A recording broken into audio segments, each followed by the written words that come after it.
Thanks for stopping by. Today we are talking about speciation. Speciation is the formation of one or more new unique species from a current species. In order for one species to split into two or more, a faction within the species must not share its genetic information with the rest of the species.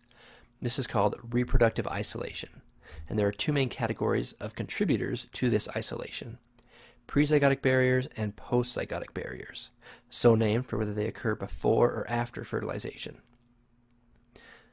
Prezygotic barriers result when two groups within a species isolate themselves from one another in some way. So let's look at some examples.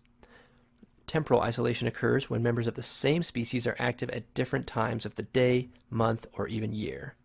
More specifically, they breed at different times. For example, if some members of a group breed during the day and others breed during the night, they are isolating themselves from one another and not sharing genetic information. The same would be true for one group breeding in the spring and the other breeding in the fall, again, both from the same species. Behavioral isolation is another. In this case, members of the same species behave differently, especially with their mating practices. So these members may have slightly different mating rituals that don't attract members of the other group, thus isolating who they mate with. Others include mechanical isolation, where some members physically can't mate with others; habitat isolation, where the habitat occupied by members of a species differs and thus breeding interactions differ; and gametic isolation, which occurs in aquatic animals. You can learn more about all of these by following the links in the description. Now to postzygotic barriers. Again, these barriers occur after fertilization has occurred, so mating happens but no viable or fertile offspring is produced. These include reduced hybrid viability, in which case there is successful fertilization, but development is not successful or results in very weak offspring, which is prone to early death.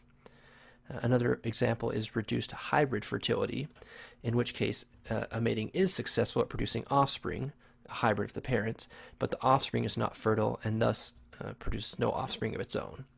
The classic case is a mule, the offspring of a male donkey and a female horse. The mule lives a full life and can function just fine, except when it comes to reproducing. This is one reason that donkeys and horses are considered to be different species. A final example of postzygotic barrier is hybrid breakdown, in which offspring is produced, and that offspring may be able to reproduce, but the second generation will be weak and or sterile. Speciation, as we've talked about with respect to reproductive barriers, is a complicated topic which I've done my best to simplify. So if this video helped you, give it a like, and if you have more questions, please throw them in the comments. If you want to learn about allopatric speciation versus sympatric speciation, watch this video. It'll help. Thanks for watching, and I'll catch you next time.